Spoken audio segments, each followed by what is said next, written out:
Acts chapter 22.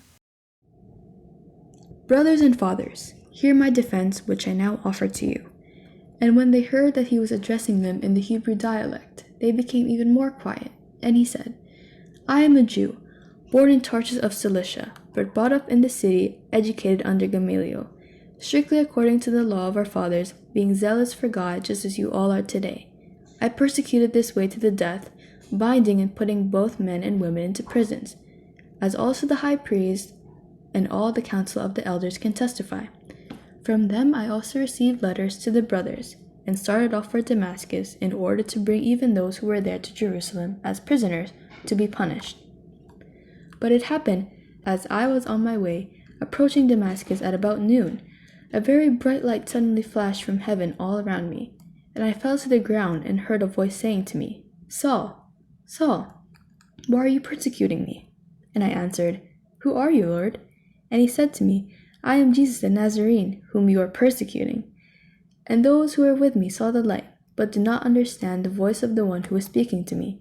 And I said, What shall I do, Lord? And the Lord said to me, Get up and go on to Damascus, and there you will be told about everything that has been appointed for you to do. But since I could not see because of the brightness of that light, I came into Damascus being led by the hand by those who were with me. Now a certain Ananias, a man who was devout by the standard of the law, and well spoken by all the Jews who lived there, came to me, and standing nearby he said to me, Brother Saul, receive your sight.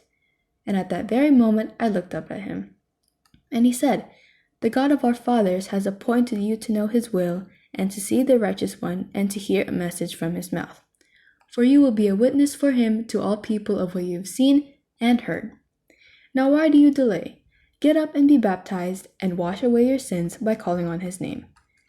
It happened when I returned to Jerusalem and was praying into the temple, that I fell into a trance, and I saw him saying to me, Hurry and get out of Jerusalem quickly, because they will not accept your testimony about me. And I said, Lord, they themselves understand that in one synagogue after another I used to imprison and beat those who believed in you. And when the blood of your witness Stephen was being shed, I also was standing nearby and approving, and watching them over the cloaks of those who were killing him. And he said to me, Go, for I will send you far away to the Gentiles. They listened to him up to this statement, and then they raised their voices and said, Away with such a man from the earth, for he should not be allowed to live.